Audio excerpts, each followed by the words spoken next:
आप देख रहे हैं रियल न्यूज नेटवर्क। महाराष्ट्र शासनाने लाडक्या बहीण योजना सुरू केलेली आहे।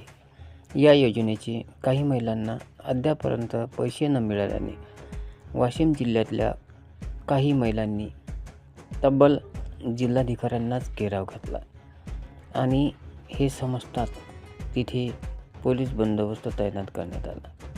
जिल्हाधिकाऱ्यांना घेराव घालताना काही महिलांनी प्रश्न विचारले की आमच्या लाडक्या बहिणीचे पैसे का मिळाले नाहीत आणि त्यावर जिल्हाधिकाऱ्यांनी काहीही उत्तर न दिल्यामुळे संतप्त महिला लाडकी बहीण योजना फसवी आहे, आमच्यावर अन्याय झाला आहे।